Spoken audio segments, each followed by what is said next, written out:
This episode of Wine and Crime is brought to you by Progressive Insurance. Do you ever think about switching insurance companies to see if you could save some cash? Progressive makes it easy to see if you could save when you bundle your home and auto policies. Try it at Progressive.com. Progressive Casualty Insurance Company and affiliates. Potential savings will vary. Not available in all states. Beep, beep, beep, beep, beep, beep, beep, beep, beep. Breaking news! Boston Wine Coven, we are coming to your city. We're coming to Boston. We're coming to Boston. We have a jam-packed weekend planned, starting with a live show at the gorgeous, incomparable Virginia Wimberley Theater on Friday, July 18th. And listen, you know I have a lot of family and friends in Boston, so you're going to very loud. They're loud and they are hungry for wine and crime, so you're going to want to snag your seats before they friggin' take them all. The show is very, very likely to sell out. VIP ticket holders get preferred seating, a signed gals poster, and access to the post-show Q&A. And if you are an Uncorked subscriber, keep an eye on your email because we're going to be sending you an exclusive pre-sale link to get the best spots first. So snag your tickets either through that pre-sale link as an Uncorked subscriber or head to our website, wineandcrimepodcast.com. But wait, there's more. There's so much more. So much more. We are so thrilled to be attending the True Crime Podcast Festival in Boston on July 18th through 20th, 2025. This is the only festival that brings together true crime creators, experts, and advocates to promote compassion, empathy, and respect in the stories we tell and consume. Hear, hear. It's very important. We're having the conversations that need to be had. Listen, I'm doing a panel on Luigi Mangione and the media, so you're not going to want to miss it. No. It's going to be buck. This immersive weekend is packed with live podcasts, panel discussions, the Luigi Mangione thing with Amanda, meet and greets with some of the most talented creators and fierce advocates in the true crime space. I am so thrilled. We were at this festival last year in Denver. Mm-hmm. So many great people. Oh my God. It was honestly unbelievable and so intimate an experience. Like, we are just sitting in a room with all of y'all, like talking face to face and really breaking down these cases. It's really incredible. Plus, if you go VIP, you'll get exclusive access to private meet and greets and a catered social where you can just mingle with your favorite creators. It's so fun. Tickets are selling fast and hotel rooms are booked up quickly, so do not wait on this. Use our exclusive code COVEN for 20% off and grab your spot now at truecrimepodcastfestival.com. We'll see you in Boston! See you in Boston! Wine and Crime contains graphic and explicit content which may not be suitable for some listeners. Listener discretion is advised.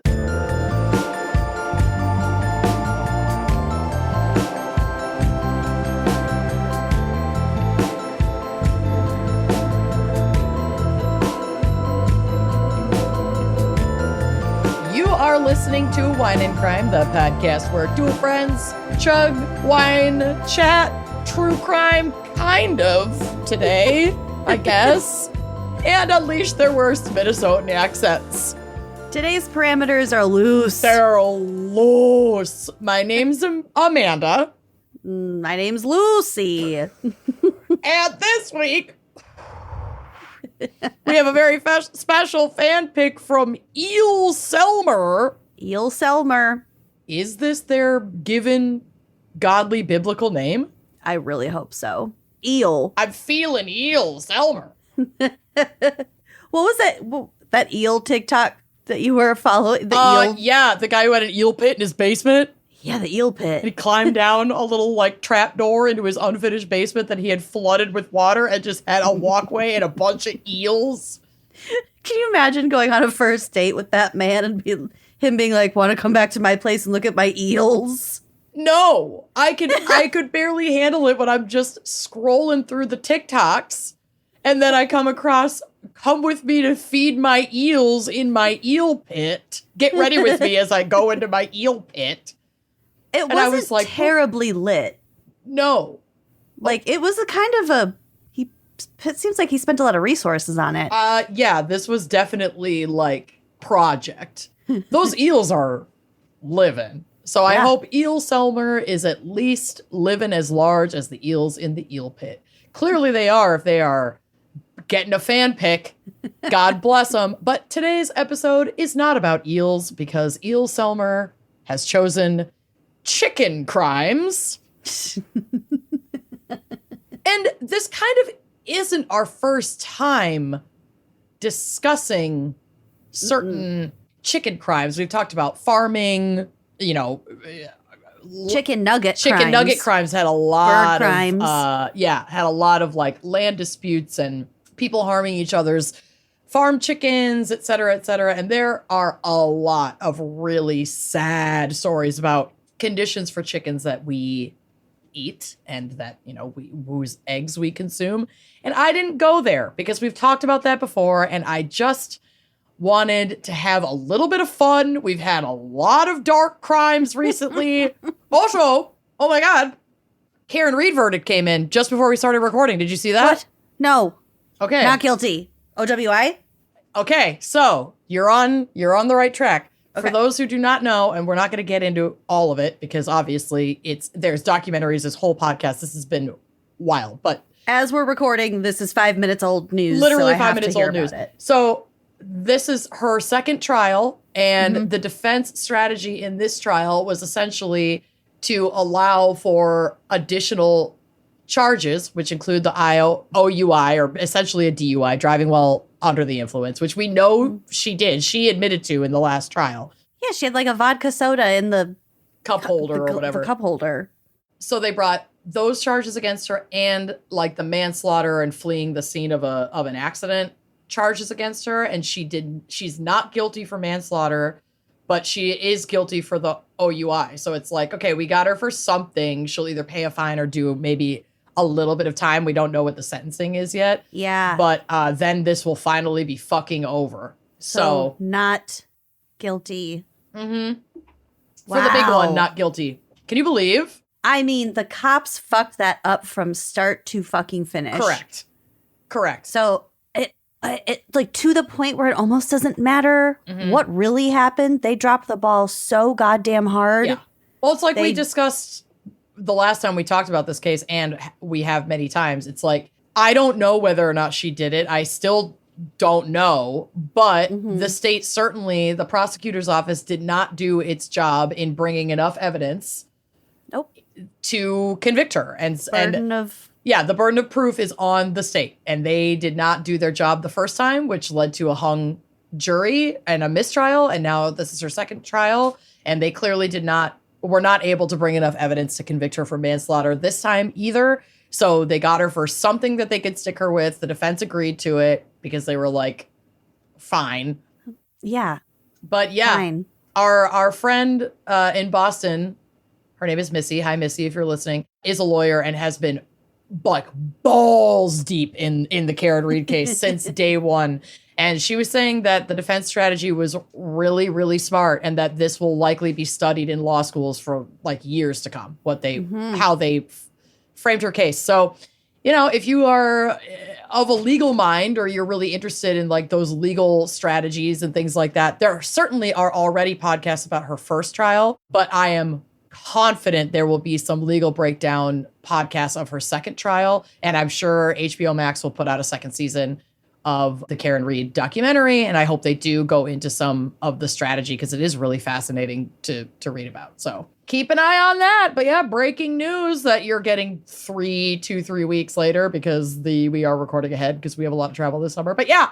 Well, this episode comes out the day after my birthday, which will also be old news by the time you're listening to this. Happy birthday, Lucy. Thank you. It was a good one. 28 looks good on you. 28. Hey.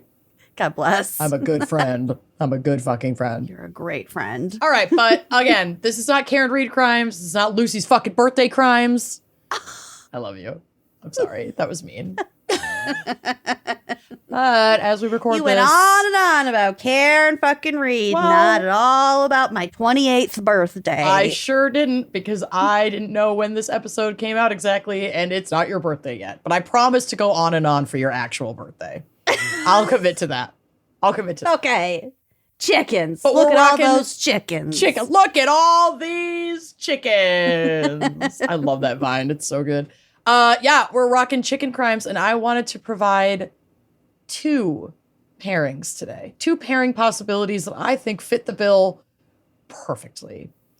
So for our liquid pairing, I Googled chicken wine.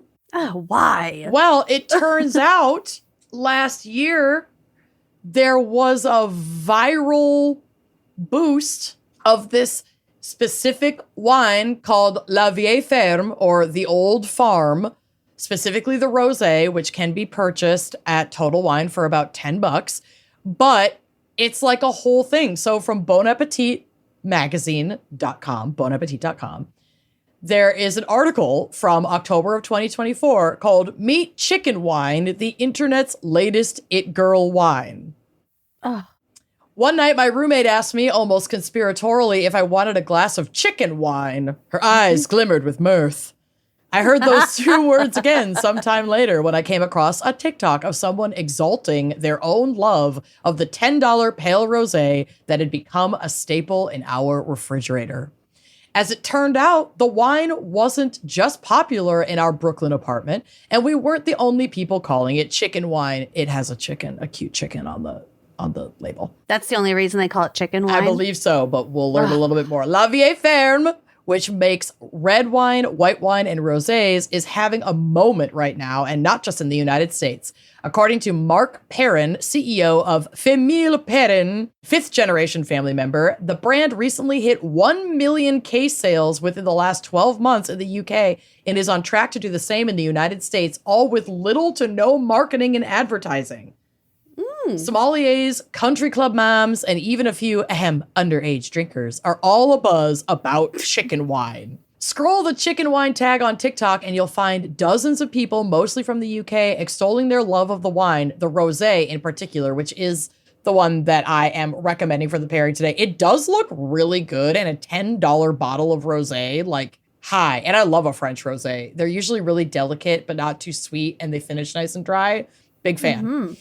Quote, it kind of plays into the whole I'm just a girl trope, says UK content creator Stephanie Booth, referencing the popular meme. I've seen this damn wine. Encapsulating the contradicting whimsy and struggle of being a girl in the 2020s. Famille Perrin, the family-run wine conglomerate that owns La Vieille Ferme and other high-end luxury labels like Chateau du Beaucastel and the infamous Brangelina wine Miraval, Oh, God. has been selling La Vieille Ferme since 1970. So it's been around forever, but it just went viral like last year, which is super funny. All right. I'm following them on Instagram now. Doy. The New York Times even wrote about it in 1976, calling it an excellent buy at $25 a case. So this wine has been about that life forever. It was cheap back in the day and it's cheap now, but it's delicious, apparently. Quote, the idea was, we do haute couture, but let's also do the pret-à-porter, says Perrin. In parentheses, the wine's name, which means the old farm in French, refers to his parents' stone farmhouse. I don't know what pret-à-porter means, but maybe cheap. It means ready to wear. Oh, okay. Way to go, Frenchie. What drew Booth to La Vieille Ferme was the price, just about £7 sterling in the United Kingdom, or about $10 here in the States.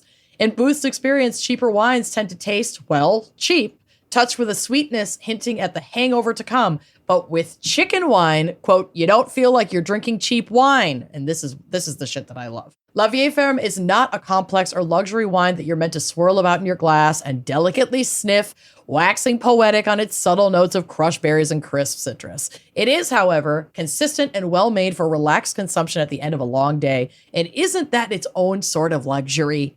Chicken wine is crisp and vibrant without pomp and circumstance. For the everyday wine drinker, it belies its $10 price tag. Wow. So yeah, it's a Southern Rhone viticultural area, French vineyard that it's coming from. It's Cute. good. It's great wine. I'm not going to keep reading. This goes on, and we don't need to know any more about this. But It is a screw top. It is available at Total Wine. When I Googled it, there was a DoorDash recommendation to have it delivered to me. So like it's very easy to get. So that is the liquid pairing that I have today. And then my herbal pairing that I have today that I thought was very appropriate is a strain that we have in abundance currently in my neck of the woods, aka my basement. And that is wingsuit. That's the name of it? Yes. The chickens have wings. Cute. This has been my go-to fave because I feel like it achieves both a euphoric but also fairly relaxing effect. And so I can smoke this during the day and not feel like I am melting into the couch and still feel energized. And like I can bring this to a party and still have a great time and have it be kind of a pick-me-up. But then I can also hit this before bed and feel that euphoria and kind of that body relaxation. It's good for pain management. It's good for, has anti-inflammatory properties.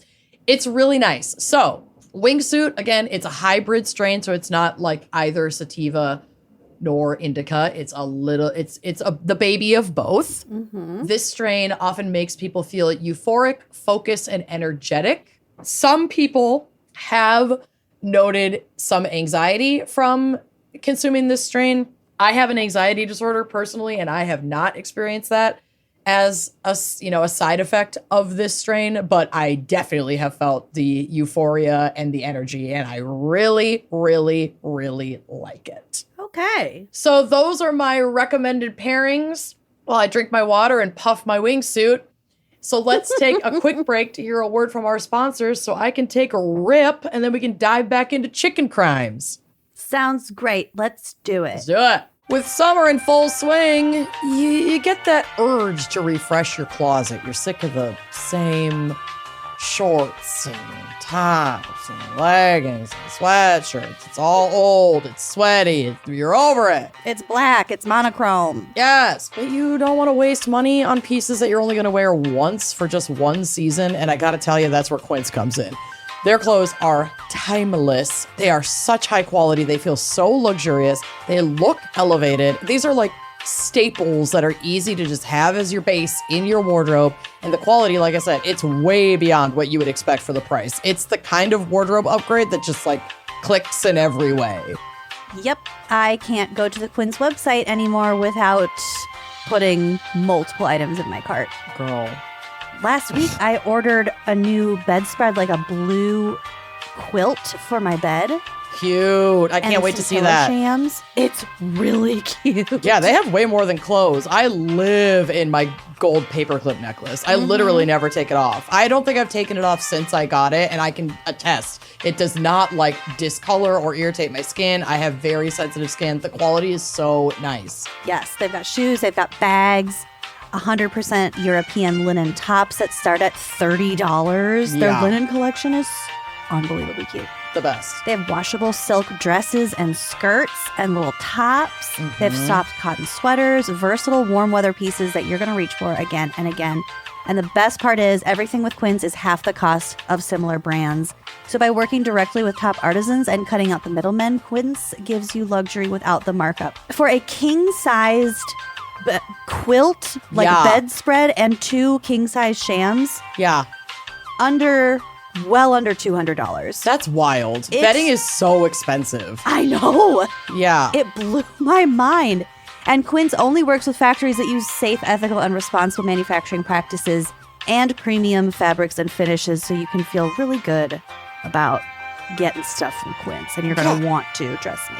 Yeah, and you'll have that bedding forever because their stuff is so high quality and holds up really well. And it's cute. It's so cute. So give your summer closet an upgrade with Quince. Go to quince.com/wine for free shipping on your order and 365-day returns. That's QUINCE.com/wine to get free shipping and 365-day returns. Quince.com/wine. This episode is brought to you by IQ Bar, our exclusive snack sponsor. IQ Bar is the better-for-you, plant protein-based snacks made with brain-boosting nutrients to refuel, nourish, and satisfy hunger without the sugar crash. Listen, y'all know I am a type 1 diabetic girly who struggles to eat breakfast. And IQ Bar has completely changed that game for me to have something easy to grab that is actually like high quality and is going to keep me feeling good and energized and like full in the morning. It's kind of wild. IQ Bar's plant protein bars are packed with high quality ingredients to help keep you physically and mentally fit. Here's why this works so well for my kind of restrictive at times diet. So like if you're wondering if these would work for you, the likelihood is very high that they will, because IQ Bar is completely free from gluten, dairy, soy, GMOs, and artificial sweeteners for a natural anytime snack. I'm hearing about a lot more people who are developing soy and dairy allergies. Yeah. It's kind of wild. So it's nice to know that you have something that you just don't have to worry about it because this stuff is not in there. Try any of their 9 delicious flavors, including mint chocolate chip, chocolate sea salt, banana nut, toasted coconut chip, my personal favorite, the lemon blueberry. But I also love peanut butter chip. That is quickly climbing the ladder to become one of my fave go-tos. With over 20,000 5-star reviews and counting, more people than ever are starting their days on the right foot with IQ Bar's brain and body boosting bars, hydration mixes, and mushroom coffees. My husband makes coffee every day, but it's like jet fuel. I cannot drink it, but I really like their mushroom coffee mixes. They're so easy to grab and, mix it in with a little bit of my almond milk, and I'm like good to go. It's been so great for the morning routine. And right now, IQ Bar is offering our special podcast listeners 20% off all IQ Bar products, plus get free shipping.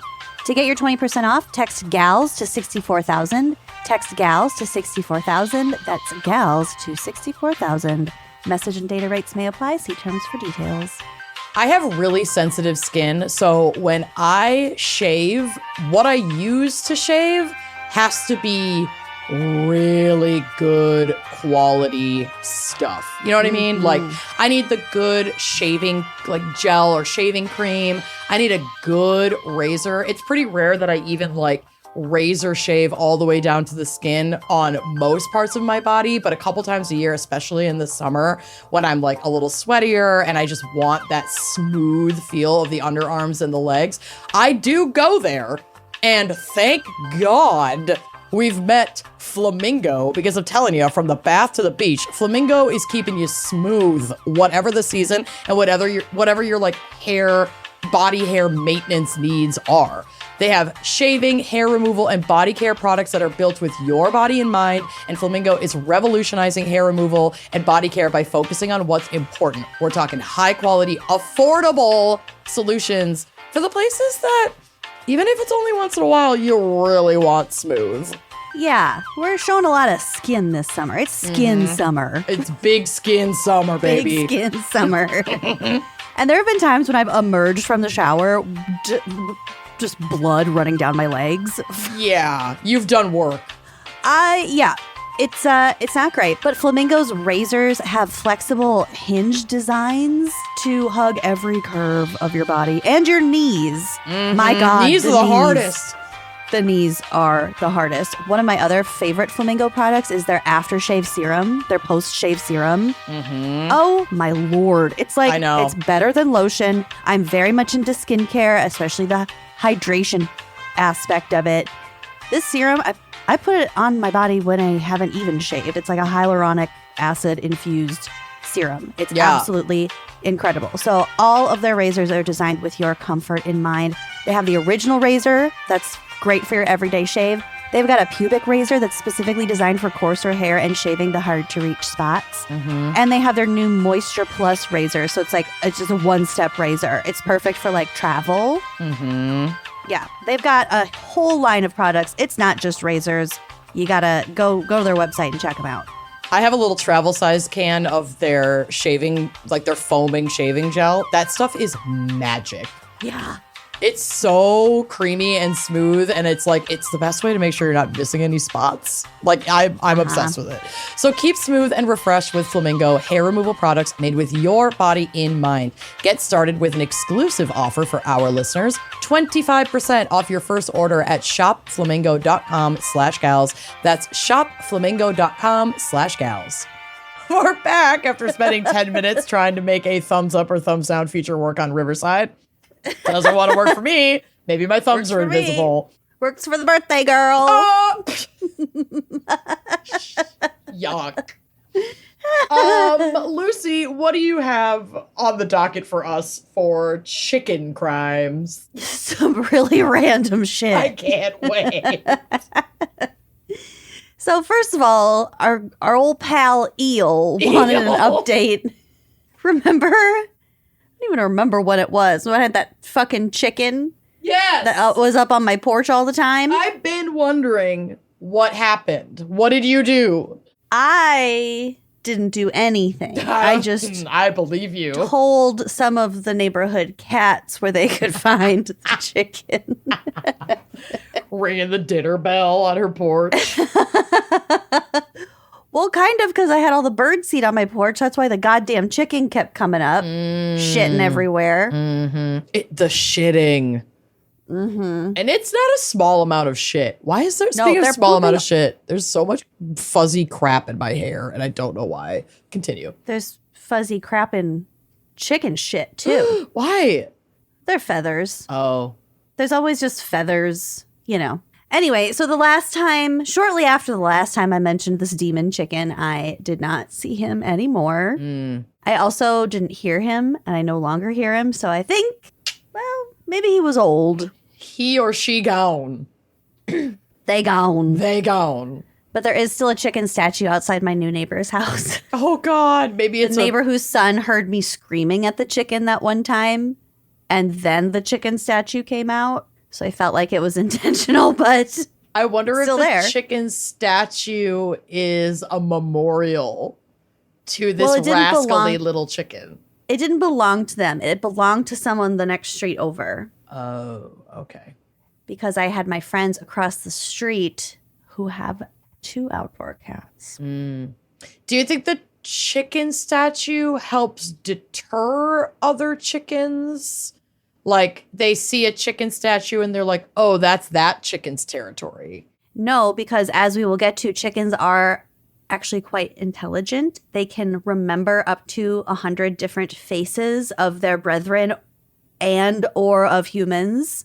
They would know a statue if they saw They'd one. remember you. Yeah. No. They'd remember you. No. No. So that's the chicken update. It's not here anymore. And I'm okay with the that. chicken could sing, but it couldn't fly. Sick. Ew.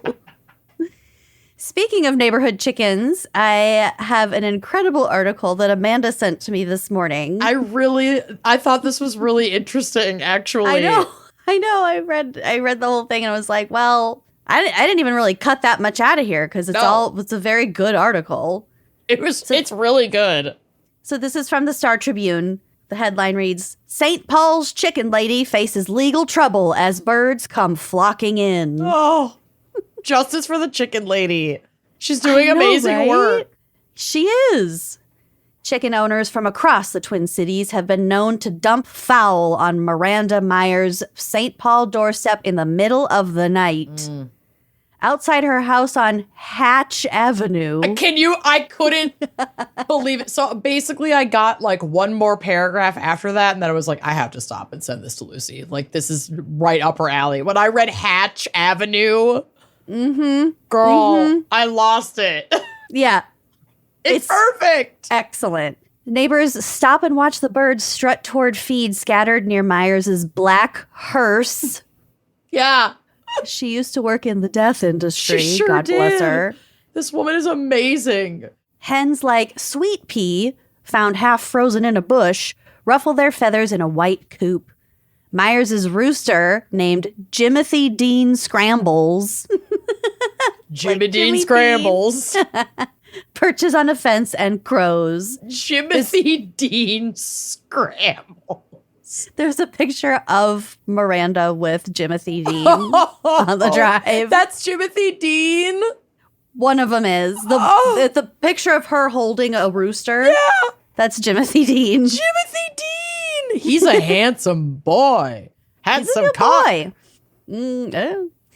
Minneapolis animal control officials call Meyer, age 32, to rehome abandoned chickens. So Minneapolis is like, oh, that chicken lady can help us. And St. Paul. They're both, No, baby. when they're animal control. Oh, St. Paul Animal Control wasn't consulting with her? St. Paul Animal Control has issued citations against her flock, exposing her to legal trouble, even as she pursues work she considers to be within her rights as a tribal member. Goddamn right. St. Paul, come on.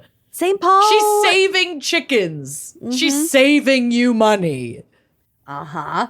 Big time. Meyer is worried that the fowl troubles will worsen this year, saying, quote, "We're taking hundreds of birds every summer, and it's only getting bigger and bigger.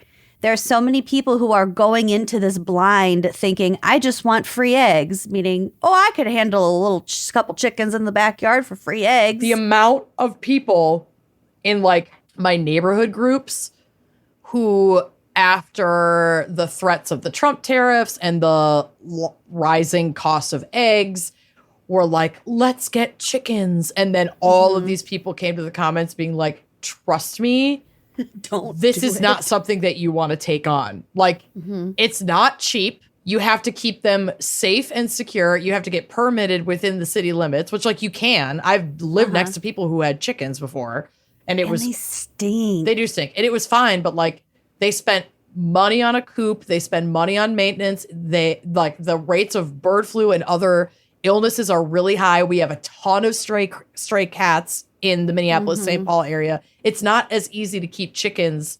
Like if your goal is to get free eggs, let me tell you something. You're not getting free fucking eggs. Yeah. Like slow down before you think you want to get chickens. Although my other neighbors are getting ducks next year, and I'm very excited about that. Oh, they're cuter, I think. They're so cute. Okay, so Meyer started work in what she called the death industry at age 15. Jealous, queen. After more than a decade of cleaning crime scenes and preparing burials, the constant dealing with death and silence weighed on her. Oh.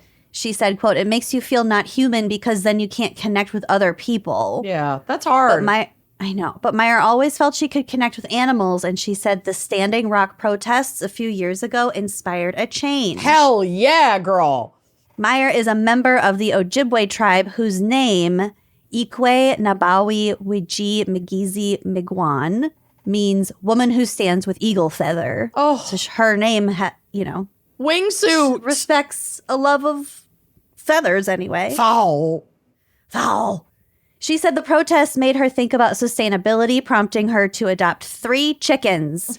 She quickly found that she had a knack for working with the birds.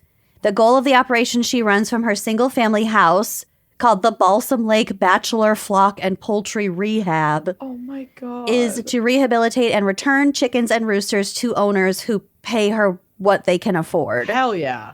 Very equitable system she's running here. Seriously.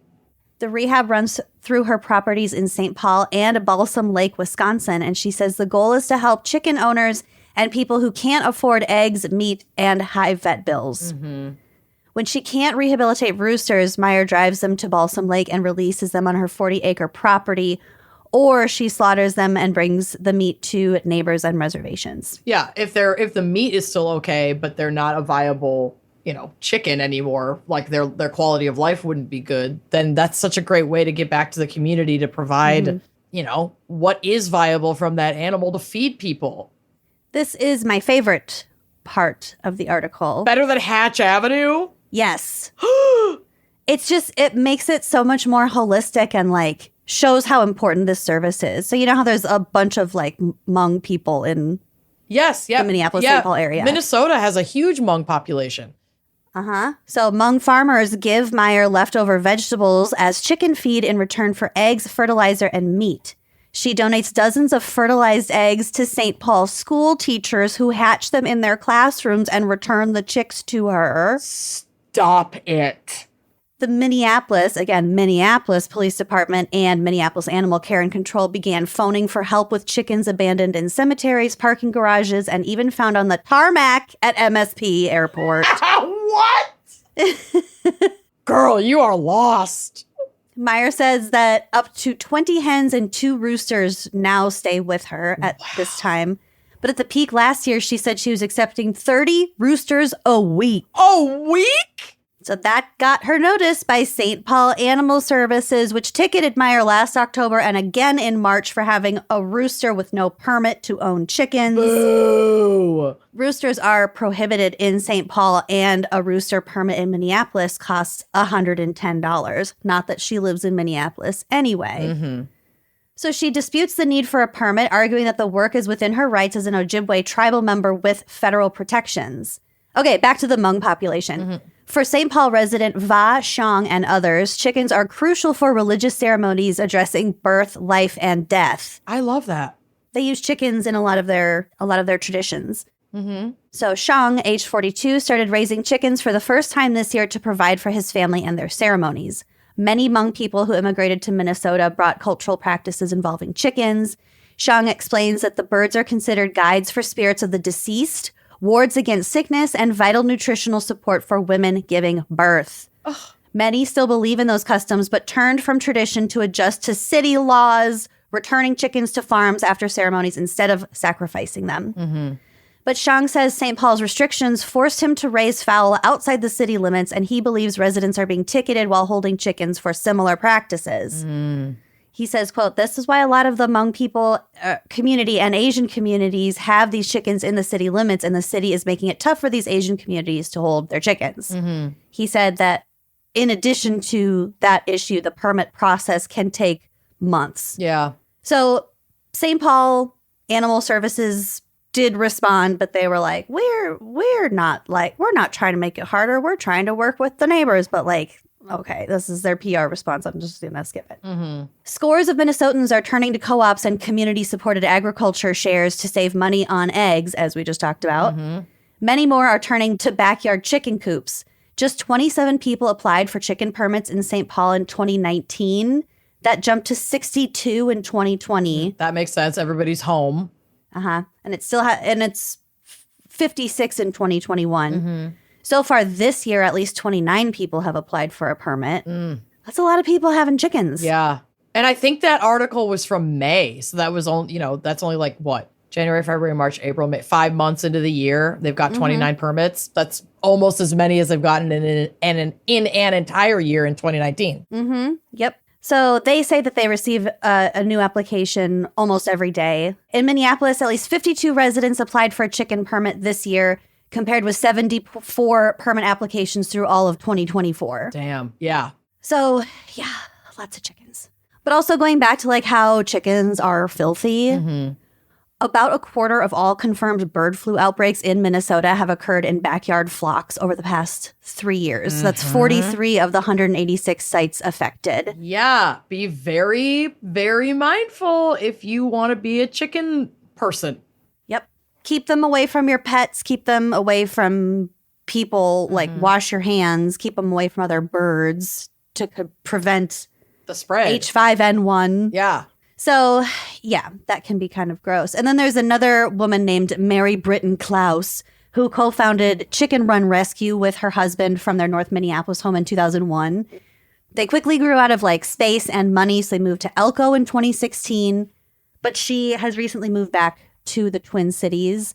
The article says she declined to share her new location for fear people might start abandoning chickens on her property. Yeah. Again. That's fair. She says, quote, "People think it's okay to take the unwanted roosters and drive them to remote areas and leave them there, but that is horribly cruel." So just around... Okay, I lied. This is my favorite part of the article. The chicken lady is tired. Miranda Meyer hopes more people support food sovereignty, but she wants to escape the permit dispute, leave Minnesota, and begin nesting for her firstborn son, who's due this fall. Oh my God. Congratulations. She's busy. Yeah. She's considering a homestead in Wisconsin, but wherever she goes, the chickens will be there. She says, quote, "Honestly, if it comes down to my chickens, I ain't getting rid of them at this point. I'm fighting for them, even Woody." I wonder if she's like on TikTok, because I bet her content could really generate revenue if she were willing to do that, because people love animal content. But like you could absolutely use that social media money to support obviously your life and the arrival of your new baby, but also like these chickens that you care so much about. It's not cheap, cheap to keep them fed and healthy, provide vet care. Like she's really doing a lot and relying on a lot of community support to get it done, it sounds like. She is, but I don't think you heard the funny part of that sentence. What did I not hear? She said, I'm fighting for all of them, even Woody. Woody, a chicken known to peck Myers' legs, clucked in response. Yeah, Meyer affirmed, even you. Oh, Woody knew his name. Meanie. Meanie Woody. She's going to fight for all of them, even Woody. Even you. Woody, stop pecking at her. She's your mother. She's pregnant. And she's pregnant. Oh my God. Thank you, chicken lady. That's the chicken lady. Thank you, chicken ladies. Ugh. And St. Paul, lighten up. Lighten up. Let the Hmong people have their ceremonies. Let the ladies save the chickens. Let the indigenous woman save the chickens and provide sustainable food sovereignty to her community. How about? How about? This is a bad look, St. Paul. And they're usually the better in terms of like government between the two of us, Minneapolis, St. Paul. They have a way better mayor and way better city council than we do. Our ward representatives are trying. Some of them are really trying. All right. I'll take your word for it. Oh, amazing. I just know that St. Paul's creepy. It is. So chickens are the most numerous bird in the world. In 2020, according to data from the Food and Agricultural Organization of the United Nations, or FAO, Schwartz, the global chicken population is over 33 billion. Damn. I mean, yeah, And almost every single culture consumes chicken or chicken products. And this number represents chickens alive at any given time, not the total number of chickens raised for food in that year. Oh, yeah. There Which are is just a much lot higher. of chickens that are just chilling. Like the Florida Keys has like a major wild chicken like problem. Yeah, they can't get rid of them though. No. Most of the world's chickens are located in China, which is the leading egg producer, followed by Indonesia, Pakistan, Brazil, and the U.S. in that order, which is the world's leading producer of the meat chickens. Okay. So there's basically two kinds of domestic chickens. When factory farming took off after World War II, to make the process of raising chickens even more efficient, humans began selectively breeding chickens specifically for either meat or egg production. Okay. I think we knew that from the nugget crime one. I think so. I know you've said that fact before. Mm-hmm. Today, there are modern, what they call broiler chickens. So these were selectively bred to grow very large very quickly, like within 4 to 6 weeks. Okay. That's their whole lifespan is just like a month and a half. Oh, God. Because they grow so fast, then they're processed. Oof. Then there are layer hens. These are bred to lay far more eggs than they would naturally. Okay. So they're both fucked up. Modified, yeah. Modified. The first person, I love this, the first person to raise broiler chickens was a farmer from Ocean View, Delaware, and her name was Cecile Steele. Okay. Cecile Steele. Stop the steal. Don't stop. So Cecile was married to a guy named, I think his name was Wilmer. They were very, very poor. And she's like in her early 20s. She has red hair and she's reportedly kind of mean, but also deeply religious. So her husband gets a job with like the Coast Guard. So he's away for most of the time, and she is left to deal basically with the whole farm on her own. So this was a rough time in this area. They had a rampant strawberry fungus. Oh. They had a bad seafood, like oyster and fish harvests the last few years due to like high salinity in the water. They also used to grow abundant peaches in this area, but there was a peach blight that they called the yellows. God, it's like all of the crops that they were used to growing and then like common food sources are getting fucked all in this same season, the same year. Yeah, the same few years. So she would keep chickens, and she would keep like some extra chickens on hand to be able to have extra eggs that would basically supplement their income. So she could use the eggs to barter with the grocery store. Oh, okay. You know. That's clever. Yeah. If the crops were getting fucked, that she didn't have many other options. So in 1923, she ordered via mail, via catalog, 50 chicks, 50. She paid for 50 chicks, but due to a clerical error, she was accidentally shipped 500 chicks. Oh, no. So she's probably a bit pissed about this. This sounds like a Cassandra Bowman prank call. I don't know who that is. You do, because I have asked you this before and you said you didn't know, and then I sent them to you. So it's this guy, who I believe is gay, who has this character. Hi, my name is Cassandra. It's Cassandra Bowman. Oh, yeah. And it makes these prank calls, and one of them was like pretending to be a credit card issuer or something like an animal shipper company, and saying that like their credit card had been billed for like 50 goats, like all these things. And the mom on the other end of the phone is like freaking out, starting to yell at the kid, thinking that the kid had like ordered a bunch of goats. And they're like, oh yeah, we can't stop that payment. And they're already on their way. So we can't actually bring them back. This sounds like a fucking prank. 500 chickens? Well, chicks. But yeah, 500. So she's like, what the fuck am I doing with this? First of all, they're going to be expensive to keep alive. I don't need this many. So she decided there wasn't anything she could really do about it. It's not like they had customer service.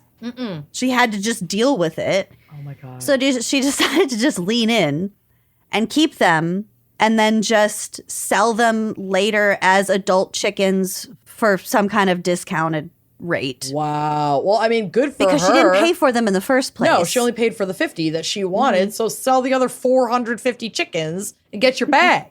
Right. Good for her. So she raised her first flock of 500 chickens, and she kind of had the brilliant idea of doing everything she could to make them fat. Yeah. She'd fatten them up. So they sell well. Well, at the time, people weren't really buying or selling chickens for their meat. Oh, it was like just for the eggs. They were primarily using chickens just for their eggs, so they were motivated to keep them alive for as long as they were laying eggs. And then as soon as they stopped laying eggs, when they were old and skinny, then they just used them for whatever meat they had. They weren't intentionally making fat chickens to be used for meat instead of eggs. So by the end of this run of 500 chickens, she ended up selling the 387 survivors that she was not using for eggs. Wow. She kept a lot of them alive. That's like pretty fucking good.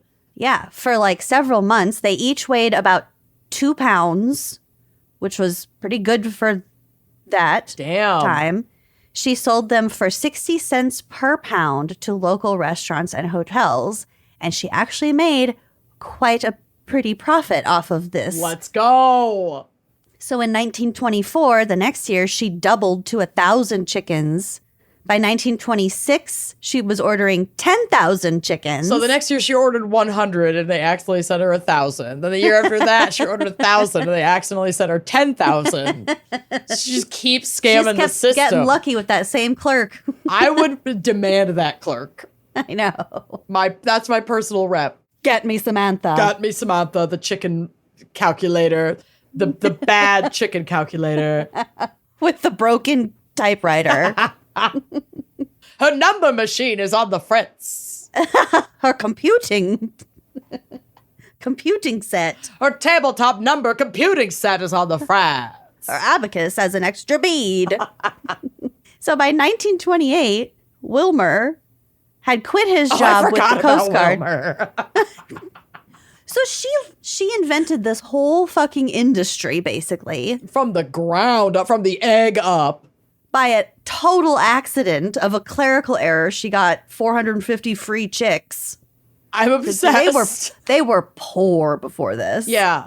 And now they're living. Yep. So he quit his job and basically came home and was like, okay, I'll take this over now. My idea. Thanks.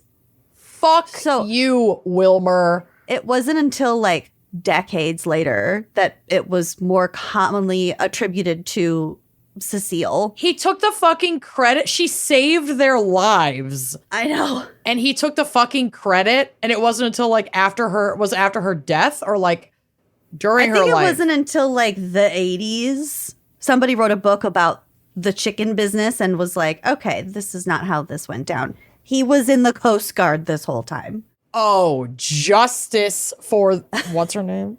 Cecile Steele. Okay, so during this time, also some of Cecile Steele's neighbors began noticing her success and all of her fucking chickens. Yeah.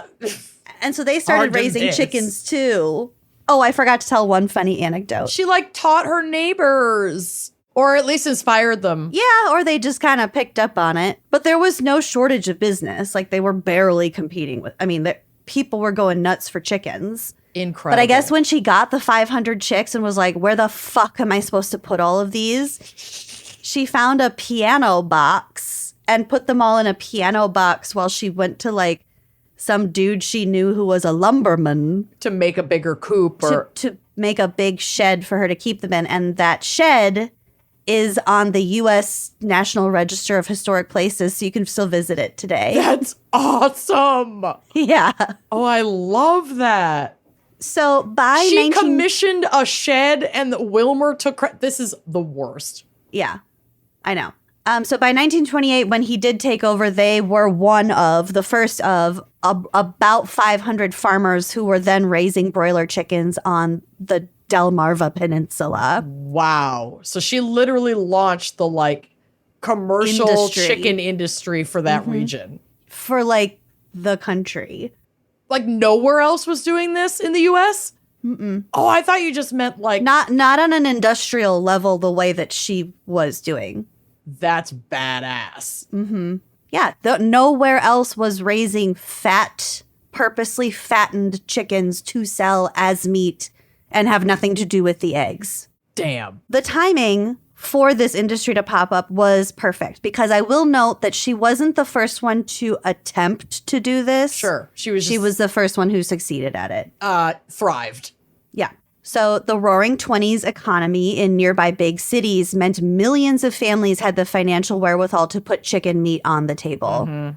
And I don't remember when, I think this was around FDR time when he gave the speech about a chicken in every pot. I think that was FDR. But having chicken Siri, for dinner was like a sign of prosperity. Which president said a chicken in every pot? The phrase a chicken in every pot was coined by Herbert Hoover during his 1928 presidential campaign. 1928. Fuck Herbert Hoover, but sure, yeah. Fuck Hoover, but... But he said it. He said it, and I had the time frame correct. You did. You were really close. I was very close. Okay, transportation improvements, refrigeration advances, and the rise of chain grocery stores made getting product to those customers a simple, speedy affair. Damn. So this Delmarva area proved to be a perfect place for this fledgling industry with its mild climate, sandy soils, abundant lumber, cheap labor, and proximity to these big city markets. Mm-hmm. By 1973, 50 years later, the industry processed 3 billion chickens per year. Holy shit. In 73. So like I said, that first broiler house, they're called a broiler house because they're broiler chickens. Yeah. Like I said, you can visit it today if you're in Delaware, Dover, somewhere like that. Is the little red? Yeah. Oh, it's so cute. Uh-huh. There's some other pictures of it like through the years. Wow. I think there's a picture of Cecile. Is this Cecile and Wilmer and their kids? Cecile is the one on the far right. Yeah. Yeah, I think that's Cecile, Wilmer, and they have 2 little kids. That's and look a at all those, lot. Look at all those chickens. It Holy kind of makes my shit. skin crawl. That's too many in one spot. I don't like it. I know. I mean, good for you, girl, but the first commercial broiler house. Yeah. 1923. This is so cool. Yeah. Oh, I love her dress in her portrait. She's giving a little bit of who's that very tall female politician of like the late 80s, early 90s who always wore the suits. Oh, Paula Poundstone? No, not Paula Poundstone. Because she's not a Janet politician. Reno? Oh, she is giving. She had like the Janet short, Reno. dark cropped haircut. Yeah. And a very like industrial, like usually bright red with big old shoulder pads and like big gold buttons down the front. Squared off shoulders. Square as a piano box. Okay, I'm putting a picture of her on the drive. Right? Is absolutely. It's kind of corporate wants you to find the difference. Her portrait, I could see. Oh my God. No. Wait for it. Okay, refresh. Oh, Refresh. they're the same. They're the same hair. They're the same Eyes. hair. They have the same eyes. They have the same neckline. The same broad shoulders. Same earrings. I'm not okay. This is crazy. The photo, Reno 2. Oh my God. Cecile. Cecile Longsteel. She played the long game and invented an entire new industry. The Longsteel game. Jesus. Good for her.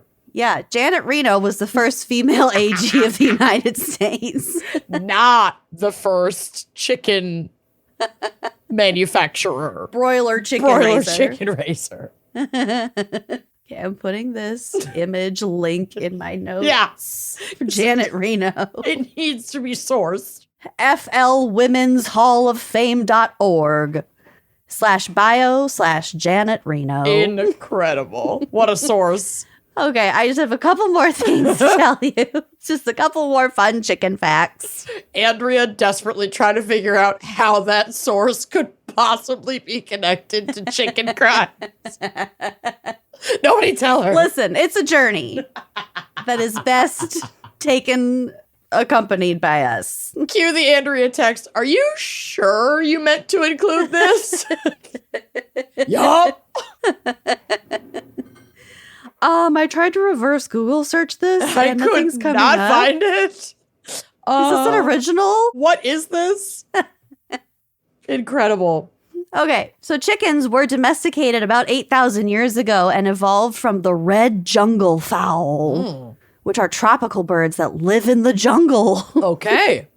These wild birds fly to escape predators and to roost high up in trees. Yeah. So today's domesticated chickens can still fly, assuming their skeletal and muscular structures haven't been compromised because of their breeding, but really just up to like a tree. Yeah.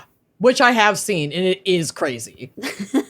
It is crazy looking. Like I said, they can recognize up to 100 faces of chickens or humans. Don't like that. They experience REM sleep, which means they have dreams. No. Chickens dream. They make about 30 different calls to communicate with each other, including chirping to their eggs. Oh. And they also purr. Oh. They're so cute and terrifying, and they're dinosaurs, but chickens are fucking cool. They're cool because they're weird. Mm-hmm. They have literal pecking orders, so they have a complex social hierarchy in their flocks. How odd. Don't crows have that too?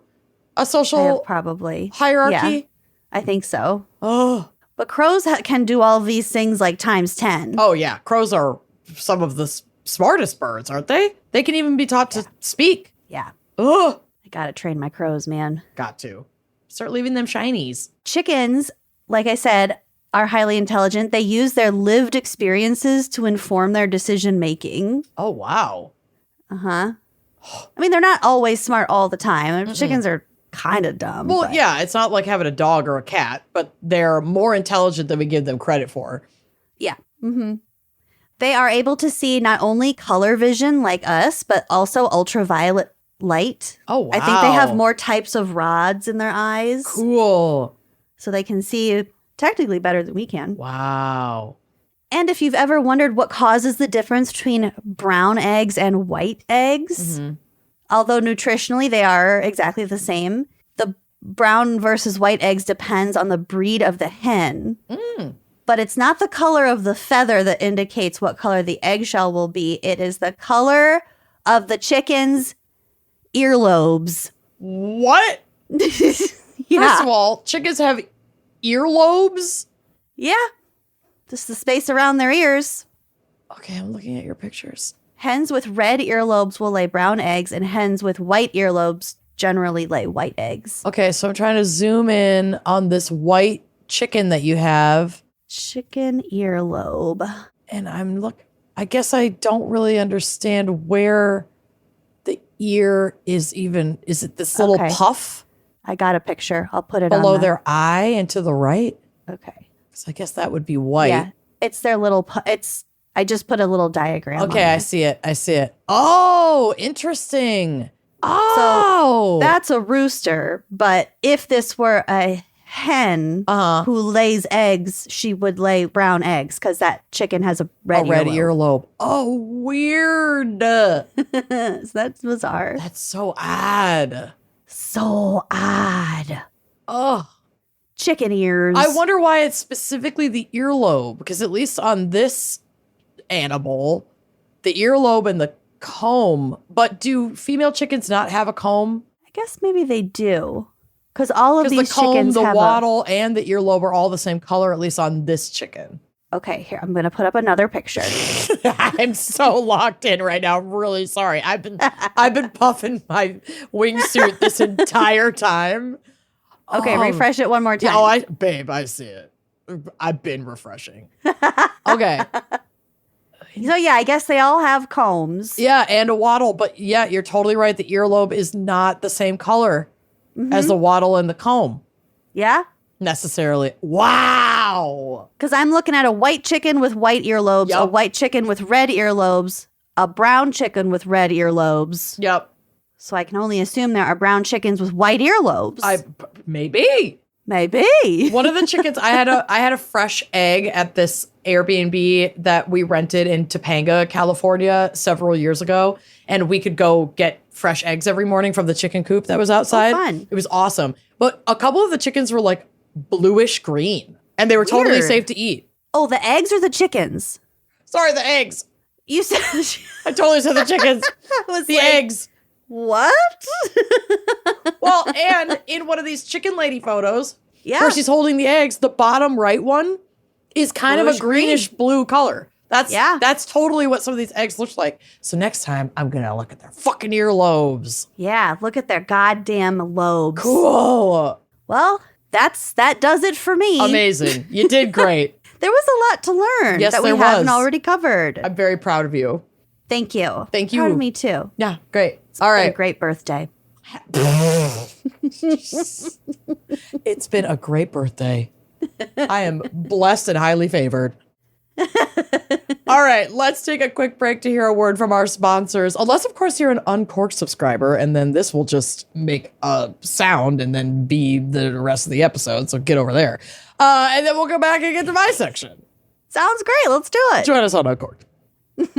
This July 4th, celebrate freedom from spills, stains, and overpriced furniture with Anabay, the only machine-washable sofa inside and out, where designer quality meets budget-friendly pricing. Sofas start at just $699, making it the perfect time to upgrade your space. Anabay's pet-friendly, stain-resistant, and interchangeable slipcovers are made with high-performance fabric that's built for real life. You'll love the cloud-like comfort of hypoallergenic, high-resilience foam that never needs fluffing, and a durable steel frame that stands the test of time. With modular pieces, you can rearrange anytime. It's a sofa that adapts to your life. Now through July 4th, get up to 60% off site-wide at washablesofas.com. Every order comes with a 30-day satisfaction guarantee. If you're not in love, send it back for a full refund. No return shipping, no restocking fees, every penny back.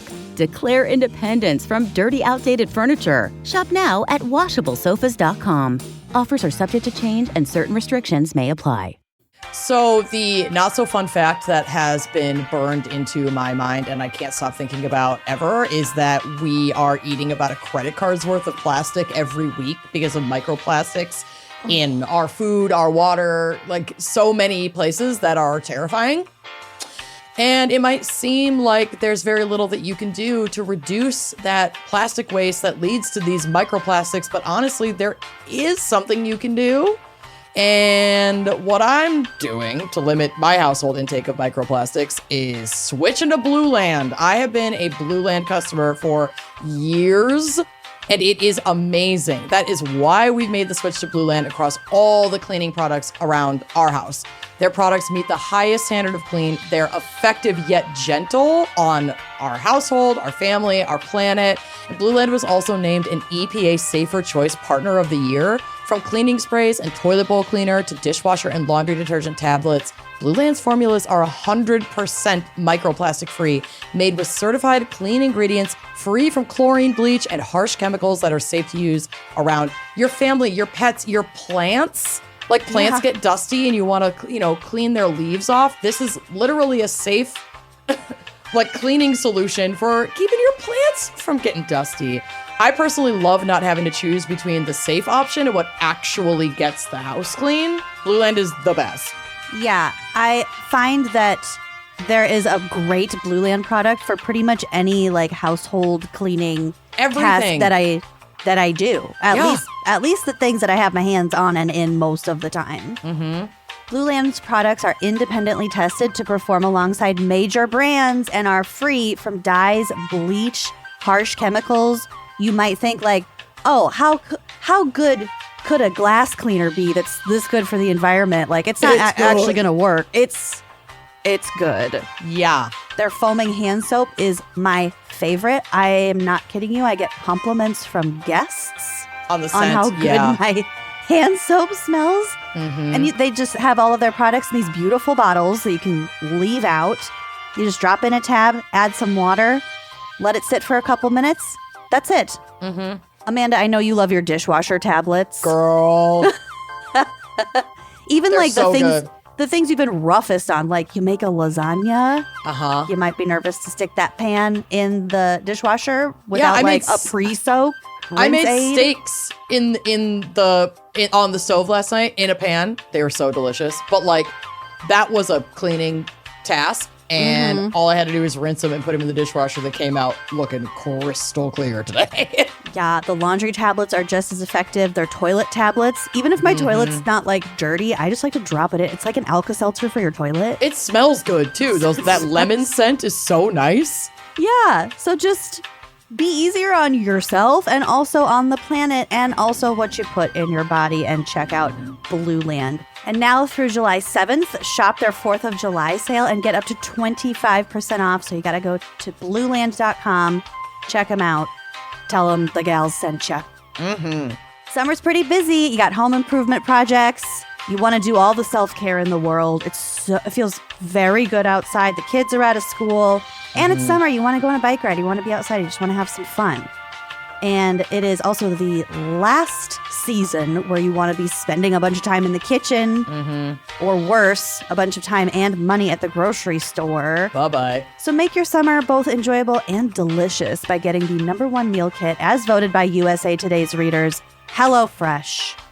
We're obsessed with HelloFresh, and I genuinely believe that HelloFresh has helped me be a better cook. I've never been a very good Absolutely. cook, but it just teaches you simple processes that you can easily recreate, and also kind of pushes you outside of your comfort zone to try making things maybe you've never tried before.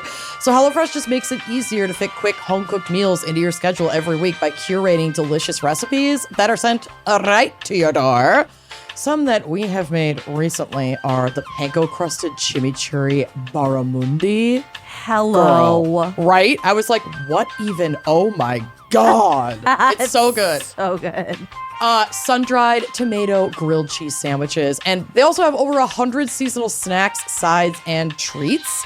So this summer, HelloFresh has made it even easier to enjoy delicious, healthy, and homemade quality meals with their new ready-made meals. I'm so stoked about this. Like you said, it's busy. Kids are in camp. and like running around all day and going to activities and you're packing for that vacation. And who has time? Who has time? Not So me. get yourself, these heat and go HelloFresh meals that are chef crafted, flavorful dishes, and they're ready in just 3 minutes. So you could dig in, you could fuel up, and you could go do your summer thing, okay? My mouth is already watering looking at the Southwest-inspired chicken bowl. Get out of here. The stir-fried udon with pork and veggies. Oh, my Lord. There's also this one's gonna absolutely blow your mind. A creamy Alfredo truffle cavatappi pasta. Please. You've I gotta can't stop.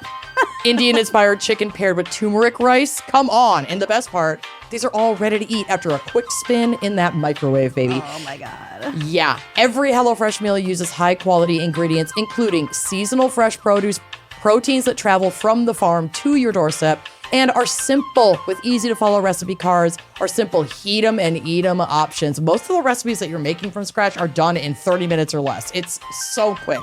Choose from 60 recipes every week, including prep and bake and ready-made meals, plus 100 plus market items to add on to breakfast, lunch, and more. So you can add a couple little things if you just want to like take care of some of your shopping through HelloFresh, delivered right to your doorstep and so flexible that you can pause or skip whenever you need. You got all that summer travel, something isn't going to work out. Maybe there's a barbecue on Friday, so you don't need that meal. Don't worry, log in, you can skip it. It's so easy. Make your summer enjoyable and delicious by signing up for HelloFresh at hellofresh.com/gals10fm and get 10 free meals with a free item for life. That's hellofresh.com/gals10fm for 10 free meals and a free item in every box. hellofresh.com/gals10fm. 1 per box with an active subscription. Free meals are applied as a discount on the first box. New subscribers only. Varies by plan.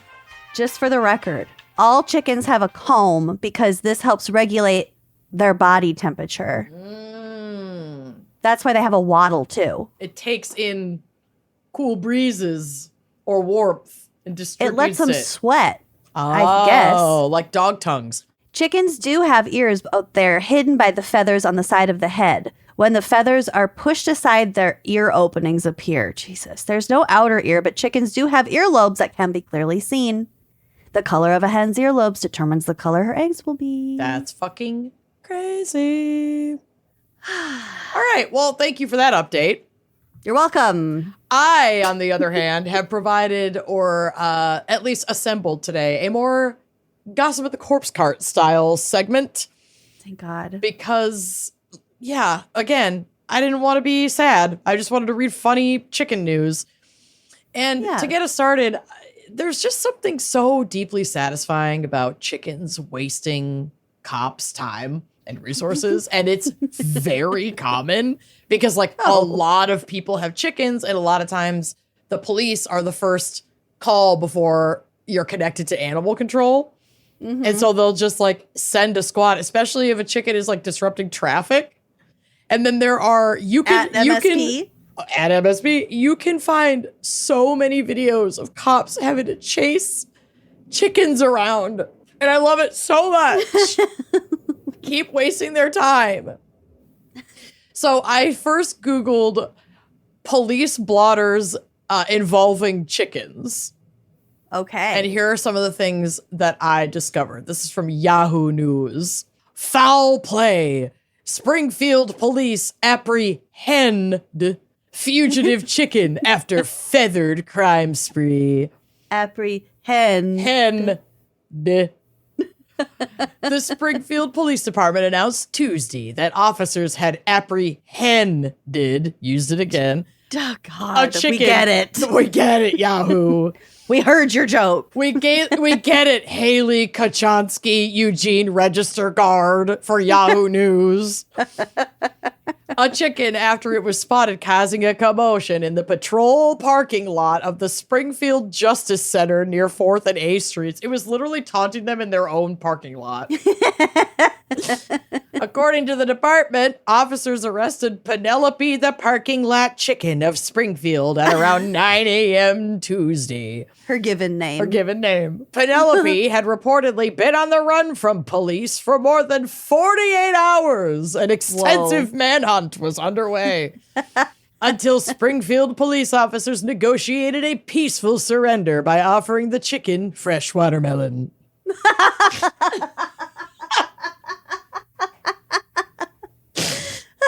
So stupid.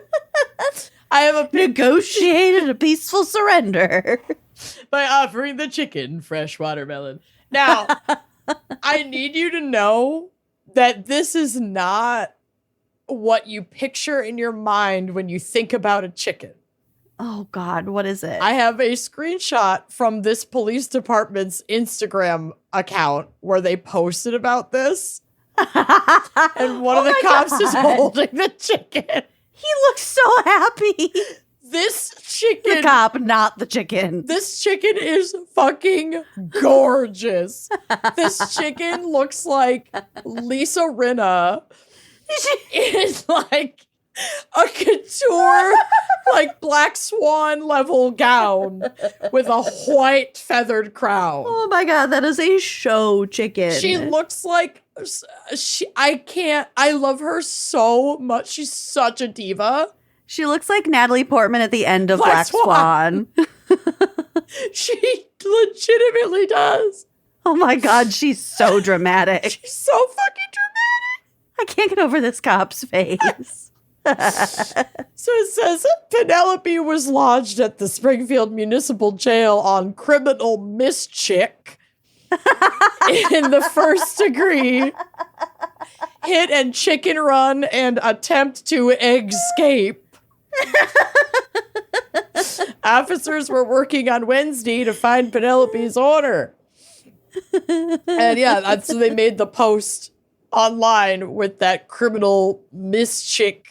I mean, it's so stupid. I love it. Love it. I love it was already funny, but when I found the picture of the chicken, I couldn't fucking believe it. It does look like Lisa Rinna. Like, it looks like a real housewife with her flip hair. I can't. Okay. Maybe Dorinda. Yes. Oh, totally. Totally. Dorinda in a strong wind. Yeah.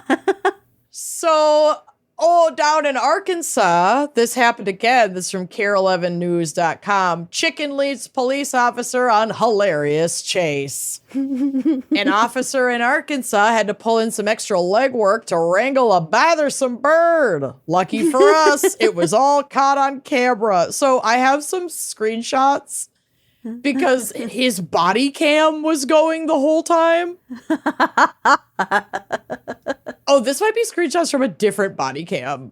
This, again, I have a bunch of these. But anyway, a rookie officer in Arkansas recently had to put in some extra legwork to wrangle a bothersome bird when a woman couldn't get it off her apartment porch. In a Facebook post, the Jonesboro Police Department said patrol officer Nathan Swindle chased down the chicken while his field training officer, Corporal Maurice Kinnard, looked on. Body camera video of the poultry pursuit showed residents, Officer Swindle, and his fellow patrolman laughing as the chicken repeatedly evaded capture, at one point resisting arrest by hiding under a car. Yeah, so this is the body cam. You can see the cops trying to get under the car. The chicken at one point is just like in the road in front of a CVS running. Oh my God, there's two cops lying down trying to get... Waste their time, girl. Oh my God. Do it. After nearly 2 minutes, She's just Swindle got the clucker in his clutches. surprised they didn't shoot it. Oh, seriously. Quote, he responded just in time to save the day and help the resident get inside her apartment. So the woman's trying to get home and this chicken's on her porch and won't let, you shall not pass. So she called the cops. Give it a magic bean. Right? Kick it. That's all it wants. I know. So they did return the chicken to its owners, but body cam footage of this chicken running around had me too entertained. She's literally blurred Yeah, crossing because the she's road. running so fast. She's a chicken crossing the road. So now we have the answer. To get to CVS. Why did the chicken cross the road? To get away from the fucking cops. Okay. She was being chased down. Yup.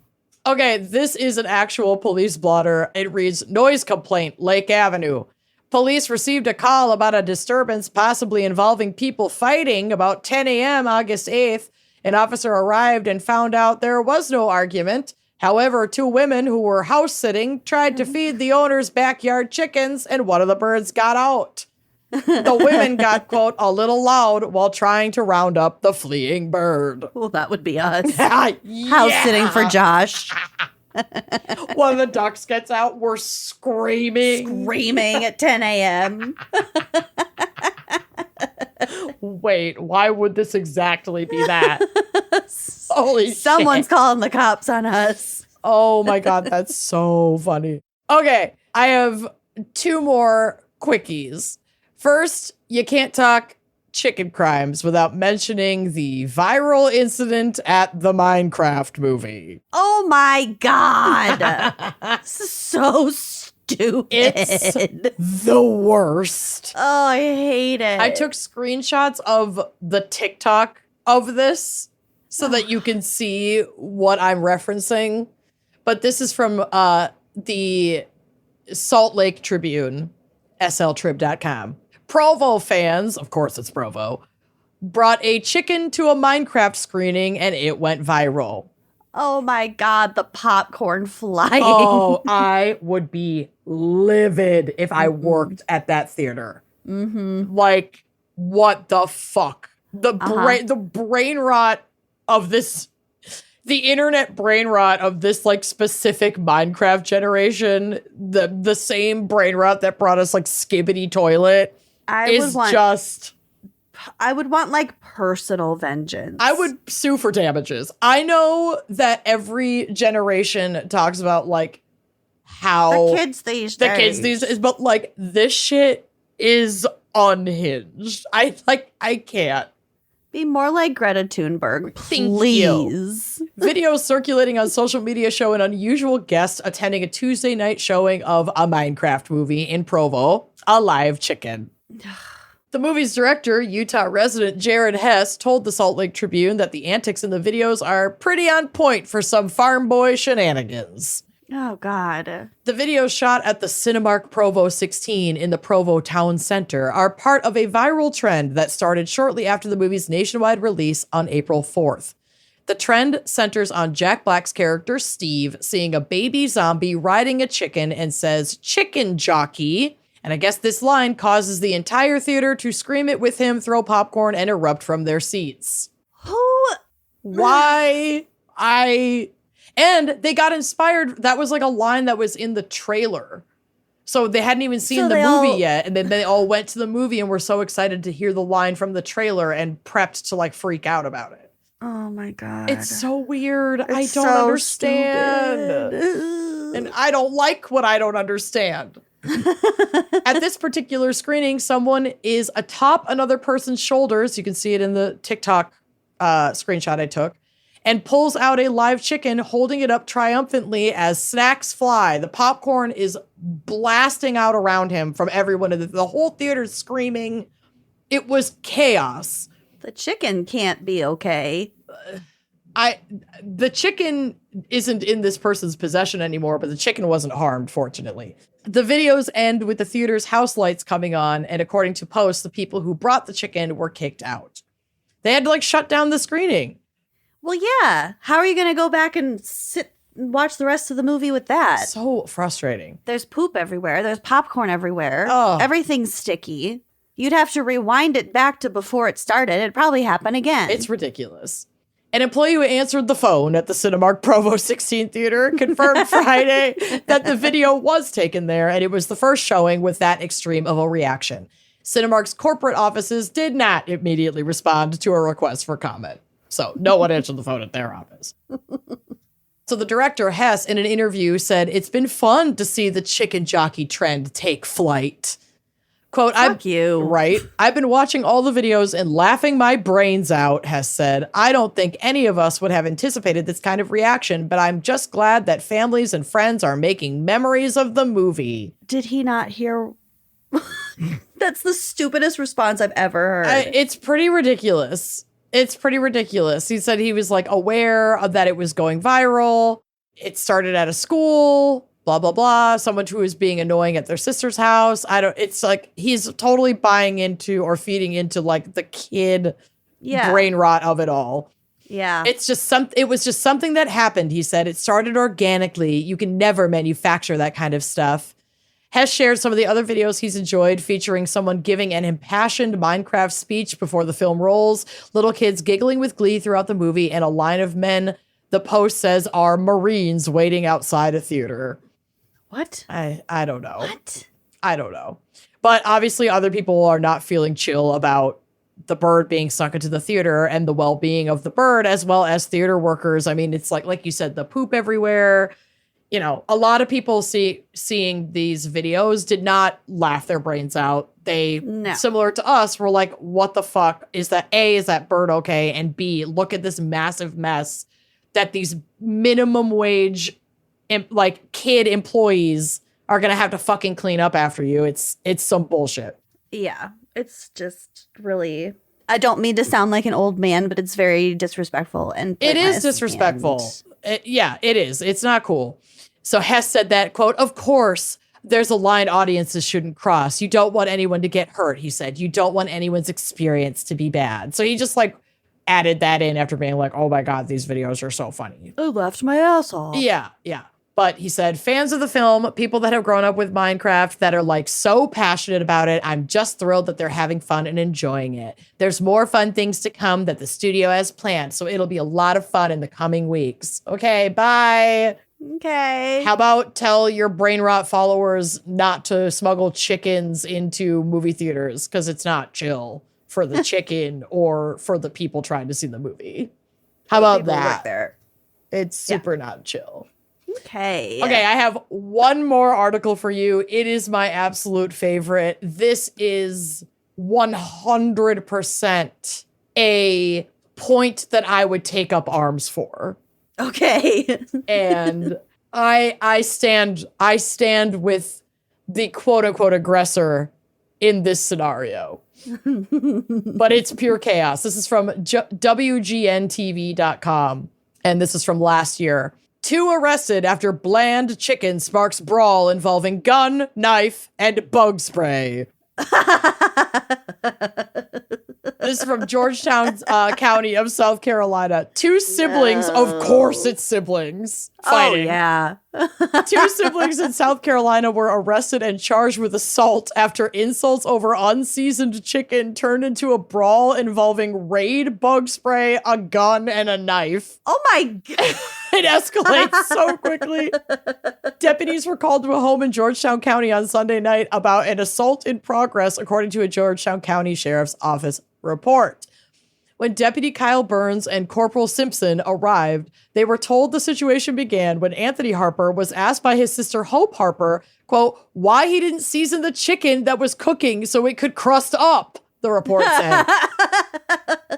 So it could crust up. And you know what, girl? Yeah.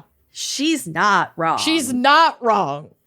Anthony Harper then told his sister he believed their grandmother would season it, after which Hope Harper called him a dumb dog, according to the report. Police said Anthony Harper then shoved his sister into a table and punched her about 5 times. So I think Anthony is the fucking aggressor and not Hope. He is a dumb dog. Yeah. The 2 continued to fight alongside another victim, according to the report, until someone else in the home came into the room and fired a 9mm handgun into the ceiling to break them up. Gun violence is not funny. No, but I kind of don't blame this person for being get the fuck off of her. Yeah. Taken together, all of these things. Hope Harper then went into the kitchen and grabbed a steak knife, at which point Anthony Harper, fearing for his life, ran to his grandmother's door. Oh my God. Hope Harper started swinging the knife toward her brother, but their grandmother came out of her room, grabbed a broom, and started swatting Hope Harper until she walked away from her brother. You woke up You Meemaw. don't want grandma stepping in. You woke up Meemaw and she's gonna fucking swat you with the broom, okay? Y'all cut it out. Put the damn knife down. Anthony Harper then grabbed a can of Raid bug spray and sprayed Hope Harper on the face and neck. Oh my Hope God. then grabbed the can and sprayed him back. You guys. It's meemaw with the broom. Deputies said both Anthony and Hope Harper chose to press charges against the other. Yeah, I bet. But justice for Hope, he fucking punched first, according to this. So Yeah. Who fired the gun? some an unnamed third party. Okay. Not Meemaw. Not Grandma. Not Meemaw. Oh my God. No. Yeah. So We don't actually know who fired the gun. they were the most reasonable person in the room. It's probably the baby. Meemaw with the broom fucking took me out. I was like, hell yeah, get it. Okay, the two were arrested and booked into the Georgetown County Detention Center. Anthony Harper was booked on 2 charges of assault and battery, 1 in the 3rd degree and 1 in the 2nd. Hope Harper faces 1 charge of assault and battery in the 3rd degree. So clearly, even in their booking, it was like, Anthony, you started this. Yeah. You did this. I hope they rode in the same cop car together, just in the back seat. Like, the cops they can't even like swat them with a newspaper because they have the bars between. Cut it out, you two. Both Anthony and Hope Harper were released on bond. So I'm not sure where they're at now or how they're doing, but hopefully separated. justice for Hope Harper. Yeah. She was right. Yeah. The chicken was not seasoned. No. I thought Grandma would do it.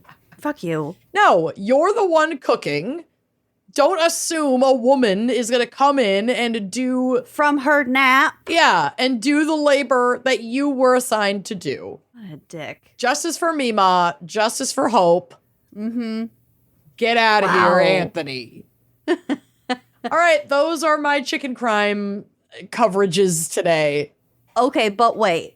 What? I have one more detail involving Cecile Steele What? that I totally forgot to include. No, what? Something you said, I don't remember what you said, but it reminded me. Okay, so they make all their money.